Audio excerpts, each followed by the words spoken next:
આકાશવાણી અમદાવાદ વડોદરા પ્રાદેશિક સમાચાર ચૈતાલી જોશી વાંચે છે. સૌપ્રથમ મુખ્ય સમાચાર. છેલ્લા 2 દાયકામાં રાજ્યના 15,76,000 ખેડૂતોએ 24,34,000 હેક્ટર વિસ્તારમાં સૂક્ષ્મ સિંચાઈ પદ્ધતિ અપનાવી. વિદેશમંત્રી ડોક્ટર એસ જયશંકરે 2 દિવસીય મુલાકાત દરમિયાન નર્મદા જિલ્લામાં 11 કરોડથી વધુના વિકાસ કામોના ખાતમુહૂર્ત અને લોકાર્પણ કર્યા. ખ્યાતિ હોસ્પિટલ કેસમાં મુખ્ય આરોપી કાર્તિક પટેલ સામે અમદાવાદ ગ્રામ્ય અદાલતમાં આરોપનામું દાખલ કરાયું. કોંગ્રેસના વરિષ્ઠ નેતા રાહુલ ગાંધી આવતીકાલે રાજ્યમાં મોડાસા ખાતેથી સંગઠન સર્જન અભિયાનનો પ્રારંભ કરાવશે અને આગામી 3 દિવસ રાજ્યમાં મહત્તમ તાપમાનમાં 2 થી 3 ડિગ્રી વધવાની હવામાન વિભાગની આગાહી.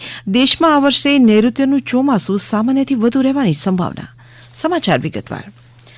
છેલ્લા 2 દાયકામાં રાજ્યના 15,76,000થી વધુ ખેડૂતોને 24,34,000 હેક્ટર વિસ્તારમાં સૂક્ષ્મ સિંચાઈ પદ્ધતિ અપનાવી છે. વર્ષ 2024-25માં આશરે 1.20 લાખ હેક્ટર વિસ્તારને સૂક્ષ્મ સિંચાઈ પદ્ધતિ હેઠળ આવરી લેવાયો હતો. સૂક્ષ્મ સિંચાઈ પદ્ધતિ હેઠળ આવરી લેવાયેલા વિસ્તારની દ્રષ્ટિએ 4.77 લાખ હેક્ટર વિસ્તાર સાથે બનાસકાંઠા જિલ્લો રાજ્યમાં પ્રથમ સ્થાને, 1.81 લાખ હેક્ટર વિસ્તાર સાથે જૂનાગઢ જિલ્લો દ્વિતીય સ્થાને તેમજ 1.32 લાખ હેક્ટર વિસ્તાર સાથે રાજકોટ જિલ્લો ત્રીજા સ્થાને છે. સૂક્ષ્મ સિંચાઈ પદ્ધતિને વેગ આપવાના મધ્યમ વર્ગના ખેડૂતોનો ફાળો મહત્તમ રહ્યો છે. રાજ્યના 8,61,833 મધ્યમ વર્ગના ખેડૂતોએ 15.94 લાખ હેક્ટર વિસ્તારમાં સૂક્ષ્મ સિંચાઈ પદ્ધતિ અપનાવી છે. ખેડૂતોને સૂક્ષ્મ સિંચાઈ યોજના હેઠળ કુલ 605.42 કરોડ રૂપિયાની સહાય આપવામાં આવી છે, જેમાં રાજ્ય સરકારનો ફાળો 329.42 કરોડ રૂપિયા અને ભારત સરકારનો ફાળો 276 કરોડ રૂપિયાનો છે. રાજ્યની 2 દિવસની મુલાકાતે આવેલા વિદેશમંત્રી ડોક્ટર એસ જયશંકરે નર્મદા જિલ્લાની 2 દિવસની મુલાકાત દરમિયાન જિલ્લાના નાગરિકોને 11 કરોડ 66 લાખ રૂપિયાના વિકાસ કામોની ભેટ આપી. શ્રી જયશંકરે આજે બીજા દિવસે રાજપીપળામાં 2.5 કરોડ રૂપિયાના ખર્ચે નવીનીકરણ કરાયેલા જિમ્નેશિયમ હોલ અને વ્યાયામના અદ્યતન સાધનોનું લોકાર્પણ કર્યું હતું. ત્યારબાદ રાજપીપળાની પોસ્ટ ઓફિસની અને તેમાં કાર્યરત પાસપોર્ટ સેવા કેન્દ્ર તથા આધાર સેવા કેન્દ્રની મુલાકાત લીધી હતી. તેમણે દત્તક લીધેલા નાંદોદ તાલુકાના લાછરસ ગામે પ્રાથમિક શાળા ખાતે સ્માર્ટ ક્લાસરૂમની મુલાકાત લીધી હતી અને ગામમાં MPLEDsની ગ્રાન્ટમાંથી ₹16 લાખના ખર્ચે નિર્માણ પામેલી સ્માર્ટ આંગણવાડીનું પણ લોકાર્પણ કર્યું હતું. ખ્યાતિ હોસ્પિટલ કેસમાં મુખ્ય આરોપી કાર્તિક પટેલ સામે આજે અમદાવાદ ગ્રામ્ય અદાલતમાં ક્રાઇમ બ્રાન્ચ દ્વારા આરોપનામું દાખલ કરવામાં આવ્યું. કાર્તિક પટેલ વિરુદ્ધ તપાસ ચાલુ હતી, જેની પુરવણી ચાર્જશીટ ફાઇલ કરવામાં આવી છે. કુલ 6,070 પાનાનું આરોપનામું દાખલ કરવામાં આવ્યું છે. ચાર્જશીટમાં દર્શાવ્યા પ્રમાણે 130 વ્યક્તિઓની પૂછપરછ કરી નિવેદનો લેવામાં આવ્યા છે. 7 સાક્ષીઓના મેજિસ્ટ્રેટ સમક્ષ નિવેદન લેવામાં આવ્યા છે, જ્યારે 1 સાક્ષીનું નિવેદન લેવાની પ્રક્રિયા ચાલુ છે. તપાસ દરમિયાન કુલ 20 ઇલેક્ટ્રોનિક્સ પુરાવા કબજે કરવામાં આવ્યા છે અને 38 ફાઇલો કબજે કરવામાં આવી છે. આ કેસમાં કુલ 9 આરોપીઓની ધરપકડ કરાઈ છે, જેમાંથી 8 આરોપીઓની વિરુદ્ધ 7 ફેબ્રુઆરી 2025ના રોજ ચાર્જશીટ રજૂ કરવામાં આવી છે.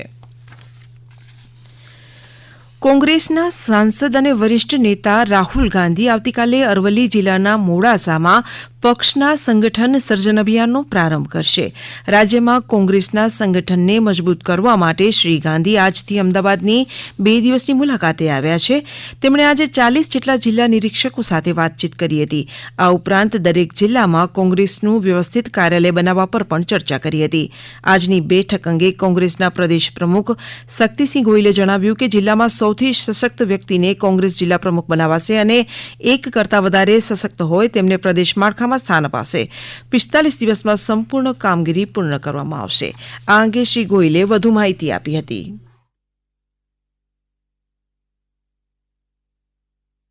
मुझे खुशी है कि ये जो जिला इकाइयों को सशक्त बनाने का, एम्पावर्ड करने का प्लान बना, उसका पायलट प्रोजेक्ट गुजरात से शुरू हो रहा है. कल पायलट प्रोजेक्ट की शुरुआत नॉर्थ गुजरात के अरवल्ली डिस्ट्रिक्ट से होगी, जहां के डिस्ट्रिक्ट के नेताओं के साथ राहुल जी की बात रहेगी और बाद में अरवल्ली डिस्ट्रिक्ट के कार्यकर्ताओं के साथ एक बड़े पैमाने पे हर बूथ से एक व्यक्ति वहां पे आ रहा है.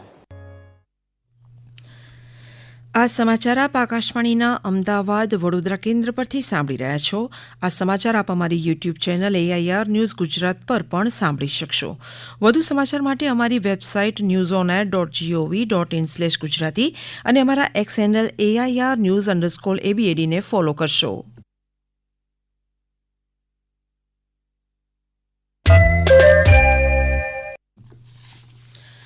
ગાંધીનગરની સિવિલ હોસ્પિટલમાં વર્ષોથી ચાલતી કેસ પેપરની ₹5ની ફીની પ્રથા હવે બંધ કરવામાં આવી છે. આ નિર્ણયથી ગરીબ દર્દીઓને મોટી રાહત મળી છે. અગ્ર સચિવની સૂચના બાદ 1.5 વર્ષે લેવાયેલા આ નિર્ણયને લોકોએ આવકાર્યો છે. આરોગ્ય અગ્ર સચિવ ધનંજય ત્રિવેદીએ ગત વર્ષે 16 ડિસેમ્બર 2023ના રોજ સિવિલની મુલાકાત દરમિયાન હોસ્પિટલ સત્તાધીશોને દર્દીઓ પાસેથી કેસ ફીમાં થતી આવકના આંકડા માંગ્યા હતા. સિવિલમાં દરરોજ 2500થી વધુ દર્દીઓ સારવાર માટે આવે છે. તેમાંથી 1500થી 1700 દર્દીઓ નવા કેસ કઢાવતા હોય છે. આ ફીથી હોસ્પિટલને દૈનિક ₹8000થી ₹8500ની આવક થતી હતી. વાર્ષિક આવક આશરે ₹30 લાખ થતી હતી.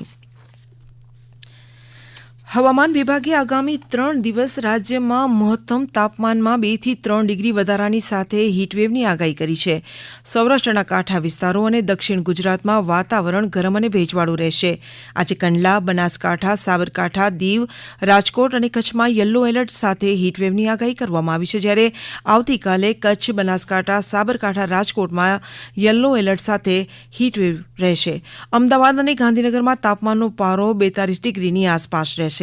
અરવલ્લી જિલ્લાના અમારા પ્રતિનિધિ અંકિત ચૌહાણ જણાવે છે કે ભિલોડામાં કમોસમી વરસાદથી વાતાવરણમાં ઠંડક પ્રસરી ગઈ હતી. વાતાવરણમાં અચાનકમાં આવેલા પલટા બાદ વરસાદથી લોકોને ગરમીથી રાહત મળી હતી. આજે કંડલામાં 43.6 ડિગ્રી તાપમાન સાથે રાજ્યનું સૌથી ગરમ શહેર રહ્યું, જ્યારે અમદાવાદનું મહત્તમ તાપમાન 42.9 ડિગ્રી નોંધાયું. આ અંગે વધુ માહિતી આપી રહ્યા છે હવામાન વિભાગના ડાયરેક્ટર AK દાસ.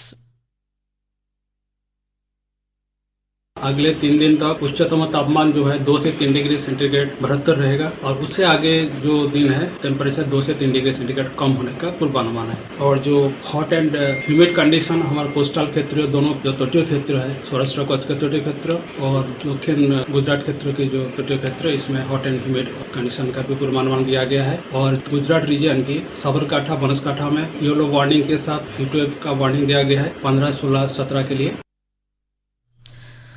હવામાન વિભાગે જણાવ્યું છે કે આ વર્ષે જૂન મહિનાથી સપ્ટેમ્બર દરમિયાન દક્ષિણ પશ્ચિમ એટલે કે નૈઋત્યનું ચોમાસું સામાન્યથી વધુ રહેવાની સંભાવના છે.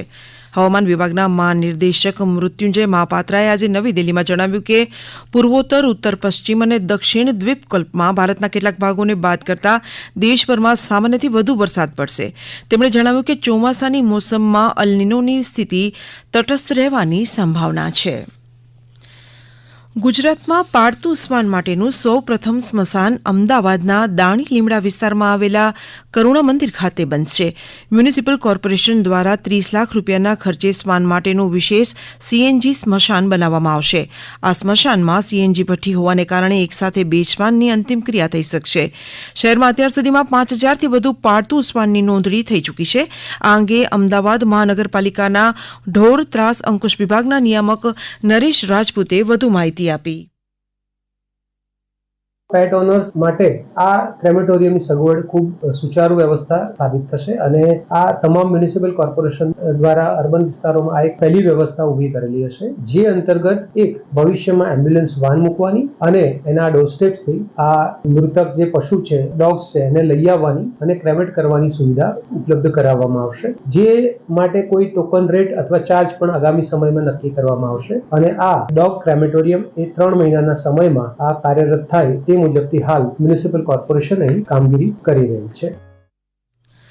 રાજ્યપાલ આચાર્ય દેવવ્રતે જણાવ્યું છે કે યોગ્ય પદ્ધતિ અને સંપૂર્ણ પ્રમાણિકતાથી પ્રાકૃતિક કૃષિ થાય તો ખૂબ જ સારું પરિણામ મળી શકે.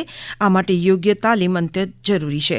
રાજભવનમાં આજે રાષ્ટ્રીય પ્રાકૃતિક કૃષિ મિશન અંતર્ગત હાથ ધરાયેલી કામગીરીની સમીક્ષા બેઠક યોજાઈ હતી. પ્રાકૃતિક કૃષિનો વ્યાપ વધારવા ગુજરાતમાં 3 ગ્રામ પંચાયતોના એક ક્લસ્ટર લેખે 4854 ક્લસ્ટર્સની રચના કરાઈ છે, જેમાં 3 ગામ દીઠ 2 વ્યક્તિઓને તાલીમ અપાશે. અંતમાં મુખ્ય સમાચાર ફરી એકવાર. છેલ્લા 2 દાયકામાં રાજ્યના 15,76,000 ખેડૂતોએ 24,34,000 હેક્ટર વિસ્તારમાં સૂક્ષ્મ સિંચાઈ પદ્ધતિ અપનાવી. વિદેશ મંત્રી ડોક્ટર એસ જયશંકરે 2 દિવસીય મુલાકાત દરમિયાન નર્મદા જિલ્લામાં 11 કરોડથી વધુના વિકાસ કામોના ખાતમુહૂર્ત અને લોકાર્પણ કર્યા. ખ્યાતિ હોસ્પિટલ કેસમાં મુખ્ય આરોપી કાર્તિક પટેલ સામે અમદાવાદ ગ્રામ્ય અદાલતમાં આરોપનામું દાખલ કરાયું. કોંગ્રેસના વરિષ્ઠ નેતા રાહુલ ગાંધી આવતીકાલે રાજ્યમાં મોડાસા ખાતેથી સંગઠન સર્જન અભિયાનનો પ્રારંભ કરાવશે અને આગામી 3 દિવસમાં રાજ્યમાં મહત્તમ તાપમાનમાં 2 થી 3 ડિગ્રી વધવાની હવામાન વિભાગની આગાહી. દેશમાં આ વર્ષે નૈઋત્યનું ચોમાસું સામાન્યથી વધુ રહેવાની સંભાવના. આકાશવાણીના અમદાવાદ વડોદરા કેન્દ્ર પરથી પ્રાદેશિક સમાચાર પૂરા થયા. હવે પછી આપ 7:50 રાષ્ટ્રીય સમાચાર સાંભળી શકશો.